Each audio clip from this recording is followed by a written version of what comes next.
धन्यवाद करेंगे प्रभु को आज के दिन के लिए। प्रभु को धन्यवाद करते हैं। आइए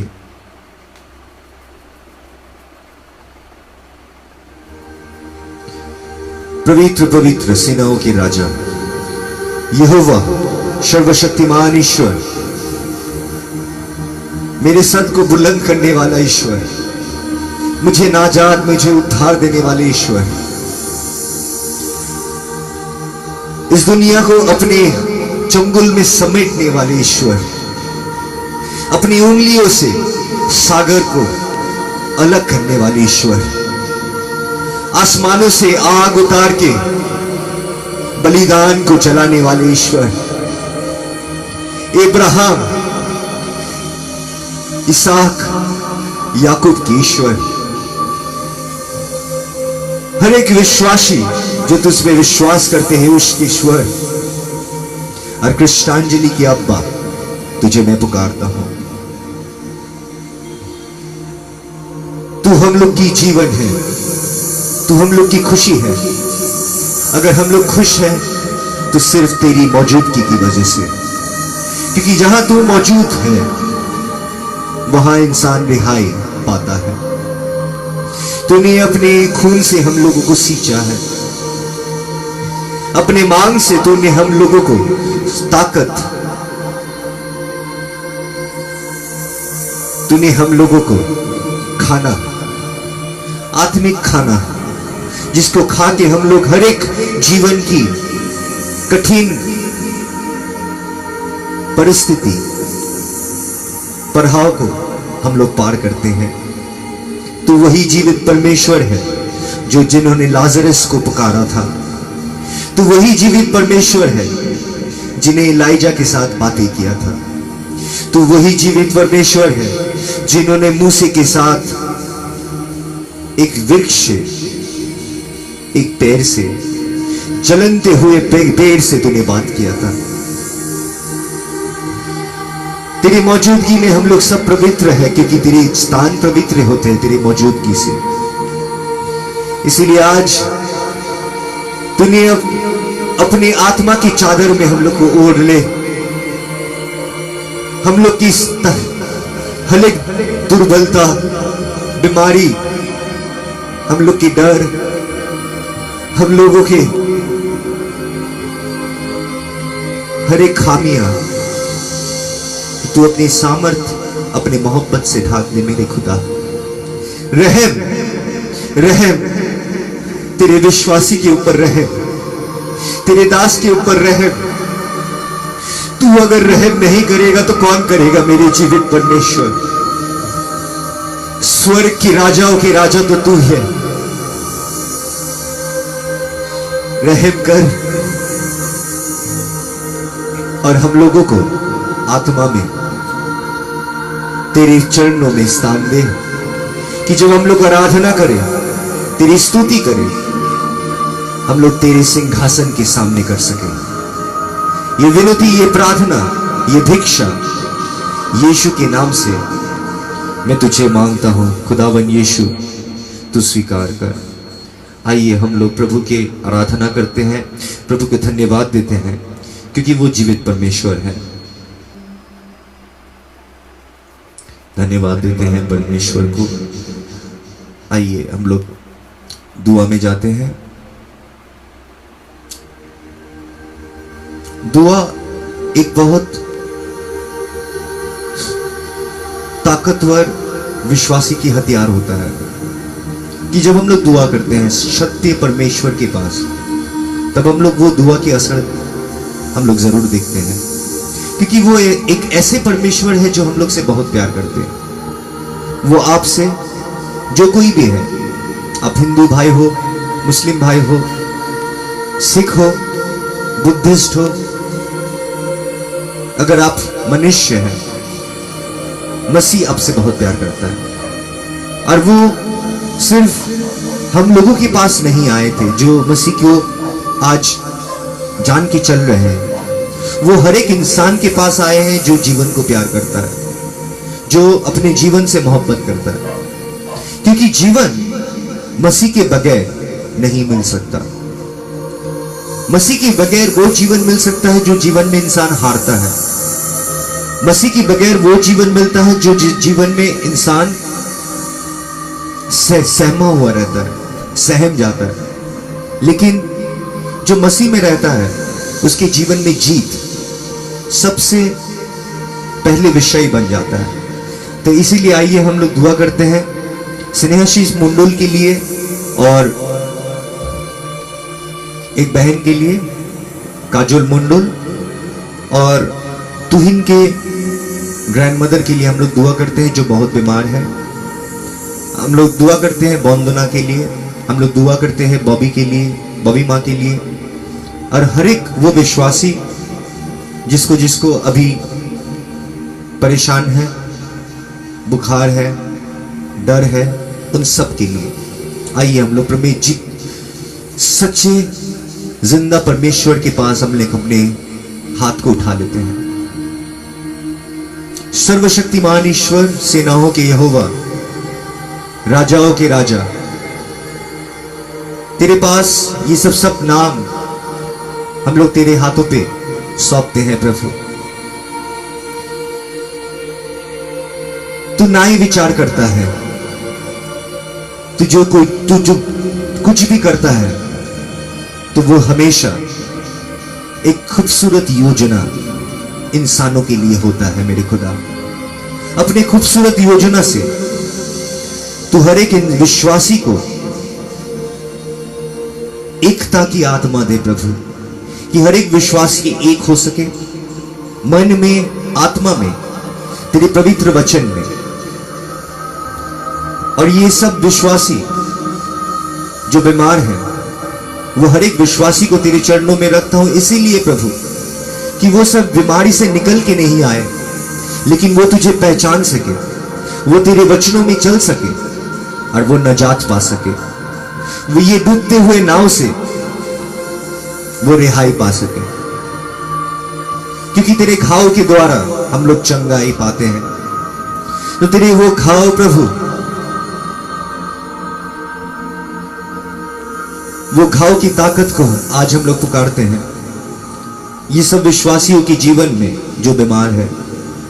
कि अपने घाव की जो ताकत है प्रभु, जिन इंसानों के लिए तूने अपने घाव, वो क्रूस, वो सलीब को तूने अपनाया था, वो मौत को तूने अपनाया था, और तूने कहा कि सब कुछ समाप्त हुआ, सब कुछ खत्म हुआ। तूने खत्म कर दिया था निजात के काम प्रभु। तूने इंसान को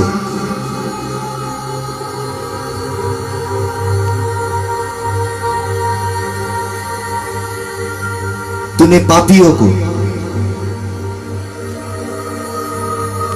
हर एक पापियों को तूने दास से अपना संतान, अपना बेटी, अपना बेटा बनाया। और आज हम लोग तुझे अब्बा कह के पुकार सकते हैं, क्योंकि तूने हम लोगों को अपना बेटा, अपना बेटी करके पुकारा। इसीलिए मेरे अब्बा, हम लोग तुझसे हक से मांगते हैं कि तू चंगाई दे। और हम लोग जानते हैं कि मेरे अब्बा, मेरे कोई भी अच्छा दुआ को तू नहीं फेंकता। तो कोई भी सच्चा दुआ जो दूसरों के लिए हम लोग मांगते हैं तो कभी नहीं फेंकता। इसलिए स्वीकार करना,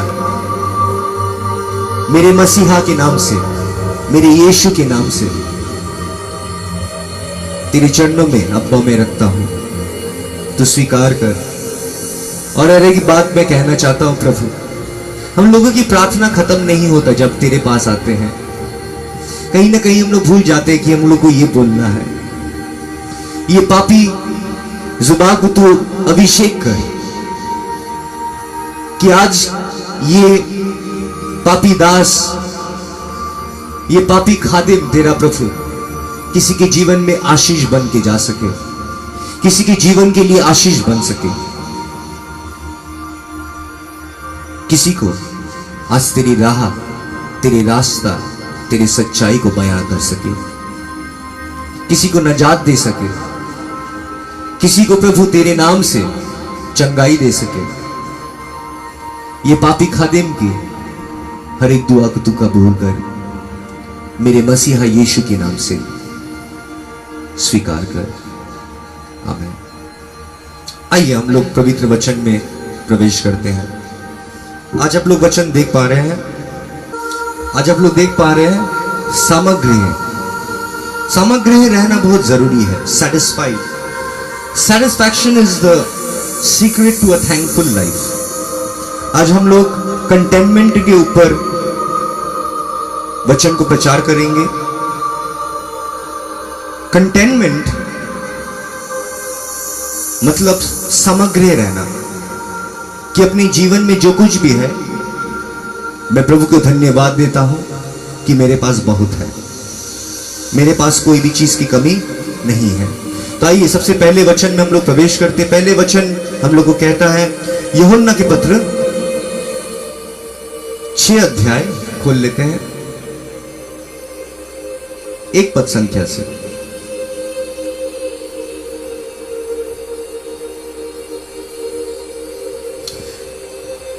Sometime after this, Jesus crossed to the far shore of the Sea of Galilee, that is the Sea of Tiberias, and a great crowd of people followed him because they saw the signs he had performed by healing the sick. अब कुछ देर बाद मसीह एक बड़ी सी नदी को, एक बड़ी सी सागर को, जिसको गैलीली की सागर कहा जाता है, उन्होंने उसको पार किया और पार करके टाइबेरियस की सागर की तरफ वो बढ़ चुके थे। और उसके साथ बहुत सारे इंसान, बहुत सारे आदमी, इजरायली लोग उनके साथ चलने लगे थे और उनकी संख्या हजारों में था। तो मसीह जब प्रचार करके एक जगह से दूसरी जगह पे भी जा रहे थे, ये विश्वासी लोग जो मसीह में विश्वास कर चुके थे, क्योंकि मसीह ने बहुत चिन्ह और बहुत आश्चर्य काम उन लोगों के सामने किया, जैसे कि कोई बीमार को उन्होंने चंगाई दी, जो बीमारी की कोई भी दवाई वो समय में नहीं था, और उन्होंने आश्चर्य काम कर रहा था, इसलिए सब इंसान उनके मसीह की ओर होले, उन लोग सब चलने लगे मसीह के साथ। Then Jesus went up to a mountain side and sat down with his disciple. The Jewish Passover festival was near. When Jesus looked up and saw a great crowd coming towards him, he said to Philip, "Where shall we buy the bread for these people to eat?" अब खुदा जब इस पार आ चुके थे Galilei के, तब वो एक पहाड़ों पे चढ़ चुके थे, और पहाड़ में जब चढ़े तो वो देख रहे थे कि बहुत ज्यादा इंसान, हजारों में संख्या में इंसान लोग उनकी तरफ आ रहे थे। फिर खुदा ने कहा फिलिप की तरफ देख के, "Where shall we buy bread for these people to eat?" यीशु ने उन लोगों की तरफ देख के फिलिप से कहा कि कहां से हम लोग खाना इन सब के लिए जुगाड़ कर सकते हैं। अब फिलिप वहां पर ही मसीह के साथ खड़ा था, लेकिन फिलिप के जीवन में आपको एक चीज समझना जरूरी है कि वहां पर ही इतने इंसान थे, जो इंसान हजारों की संख्या में थे, और फिलिप और जितने शिष्य प्रभु के थे वो लोग सब कुछ छोड़ के प्रभु के पास आए थे। तो उन लोगों के पास अपने कुछ भी नहीं थे। और फिर मसीह जब उन लोगों के साथ चलने लगे, मसीह फिलिप की तरफ देख के उन्होंने कहा कि कहां से हम लोग को खाने के लिए,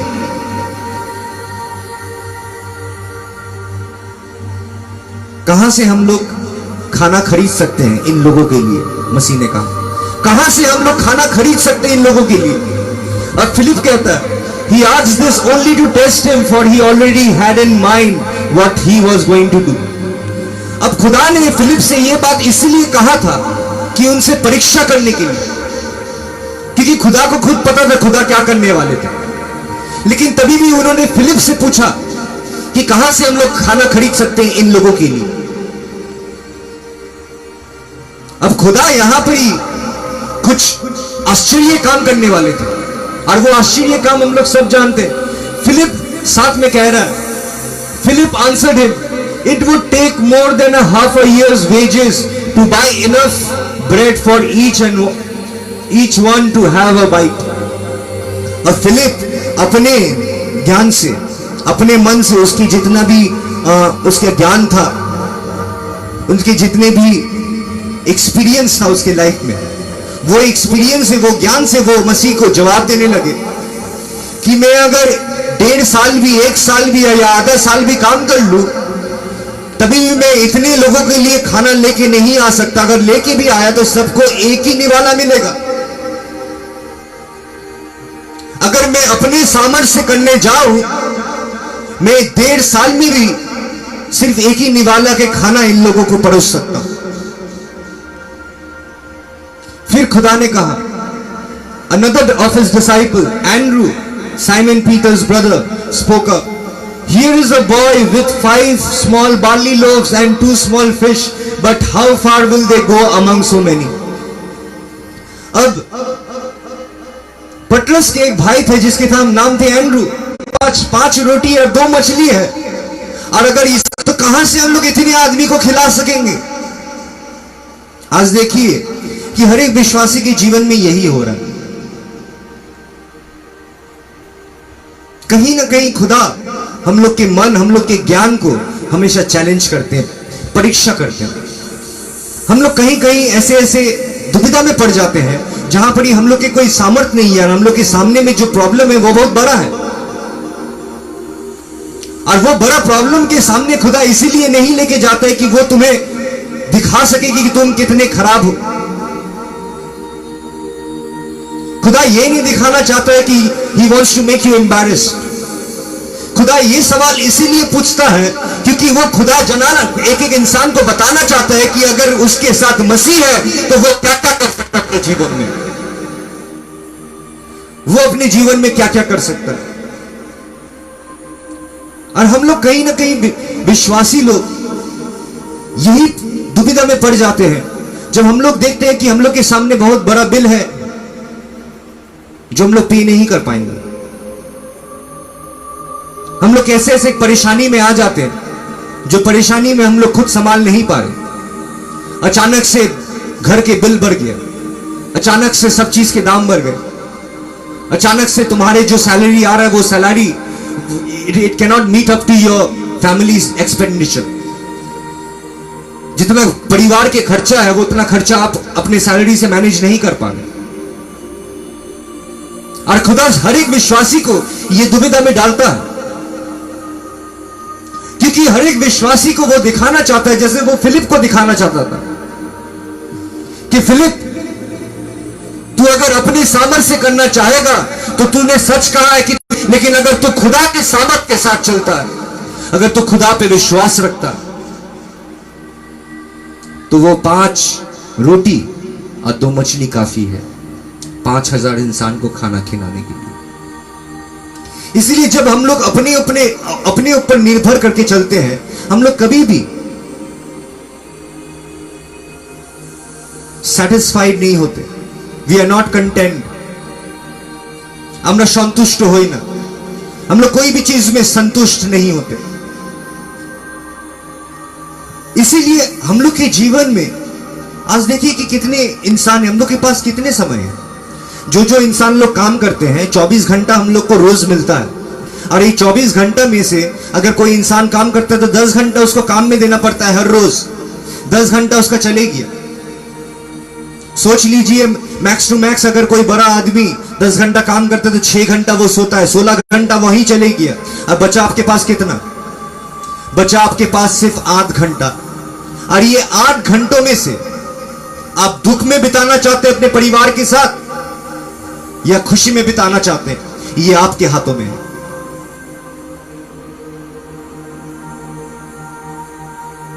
हम लोग कहीं ना कहीं खुशी पाने के लिए हम लोग सोचते हैं हर एक चीज में, हर एक पड़ाव में, हर एक सक्सेस में हम लोग के जीवन में हम लोग को खुशी मिलेगा। लेकिन आखिर में सबसे बड़ा डिल्यूशन हम लोग के जीवन में, इल्यूशन एक तो मैजिक के तरह हैप्पीनेस काम करता है कि वो आता है और थोड़े देर के लिए ठहरता है और वो चले जाता है। चाहे वो सक्सेस में हो, चाहे वो एक बच्चे में हो कि मेरे बच्चा का जन्म लेगा, मेरा एक बेटा हो जाए तो मुझे खुशी मिलेगा, और वो बेटा पाने के बाद वो खुशी थोड़ी देर के लिए ठहरता है, वो चले जाता है। तो हर एक इंसान आज दौड़ते हैं वो खुशी पाने के लिए, और अगर वो उसको खुशी नहीं मिलता है तो वो क्या करता है, वो अपने जीवन में अपने शरीर के आनंद को खोजने चालू कर देता है, क्योंकि उसकी अपने जीवन में कोई आनंद नहीं है, बोल के वो शरीर में आनंद पाने के लिए वो सब चीज करता है जो चीज हर एक इंसान को एक जाल में बूंद देता है। जैसा कि एक काम वासना, जब इंसान के जीवन में शांति नहीं है, सुख नहीं है, जब इंसान के जीवन में संतुष्ट नहीं है, जब इंसान के जीवन में आनंद नहीं है, तब वो शारीरिक आनंद ही खोजता है। और इंसान जब शारीरिक आनंद खोजता है, वो आनंद भी कुछ पल के लिए रहता है। हम लोग ये भूल जाते हैं कि आनंद हम लोग कभी पा नहीं सकते, लेकिन कोई अगर हम लोग को आनंद देता है तभी हम लोग को आनंद मिलता है। आनंद किसी और से आता है, आनंद अपने आप से नहीं आता। लेकिन सबसे करीब में जाना कि अगर आनंद में अगर एक इंसान को अपने जीवन को रखना है, खुशी में अपने जीवन में चलना है, तो सबसे ज्यादा जरूरी है कि कभी कभी हम लोग के जीवन में ऐसे पड़ाव आने वाले हैं जहां पर मेरे सामर्थ्य काम नहीं करेगा, मेरे ताकत काम नहीं करेगा, मेरे पैसे काम नहीं करेगा, लेकिन वहां पर ही मुझे मसीह की जरूरत है। ये चीज को समझना और ये चीज को समझने के बाद उसके हाथों में डाल देना, यही एक आनंद की जरिया है। हम लोग कभी कभी अपने सर पे जब ले लेते हैं, अपने ऊपर जब ले लेते हैं, हम लोग के अंदर में इतनी इनसिक्योरिटीज है कि हम लोग खुद डरने लगते हैं और हम लोग के आनंद नहीं रहता। हम लोग 10 घंटा काम करके तो आते हैं, हम लोग ऐसे काम करते हैं जो काम हम लोग पसंद नहीं करते हैं, हम लोग जो काम पसंद नहीं करते वो काम कर रहे हैं, जो चीज को हमको पसंद नहीं कर रहे वो चीज को अपनी जिंदगी में हम लोग कर रहे हैं। हम लोग के जीवन में आनंद नहीं है। जब हम लोग आखिर में आते हैं हम लोग रिग्रेट करते हैं। लेकिन आनंद पाने के लिए सबसे गुरुत्वपूर्ण अगर कोई बात है तो वो है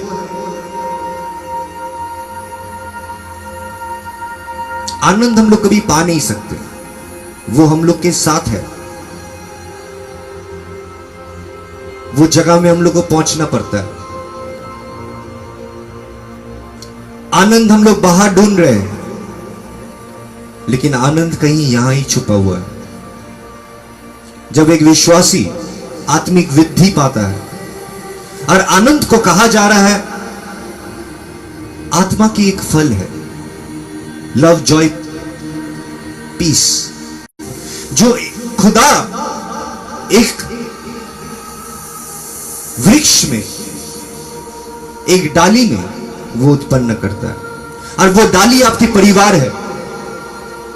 तो जब एक इंसान के जीवन में वो फल, आनंद के फल आ जाता है, उसके जीवन में हमेशा आनंद ही रहता है, क्योंकि उसकी जो विचारधारा है, वो विचारधारा तैयार हो गया वो आनंद को अपने जीवन में रखने के लिए।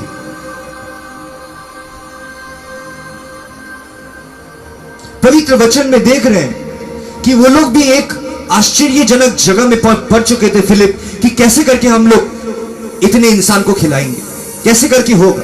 आज बहुत परिवार ऐसे हैं घर पे जो सोच रहे कैसे करके चलेगा, कैसे करके हम लोग स्कूल फीस पे करेंगे। हम लोग अपने ऊपर इतने कुछ ले लेते हैं कि कभी कभी हम लोग के जीवन में वो आनंद ही नहीं रहता जो आनंद खुदा हम लोग को देना चाहता है। हम लोग दुख में हमेशा अपने जिंदगी को बिता रहे हैं, और हम लोग कहते हैं कि हम लोग मसीह में हैं। खुदा हम लोग को नहीं चाहता कि हम लोग दुख में अपनी जिंदगी को चलाए। खुदा चाहता है कि हम लोग के जीवन में खुशी हो, और वो खुशी देने के लिए उन्होंने कहा कि मैं अपने शांति तुम्हें दे के जा रहा हूं।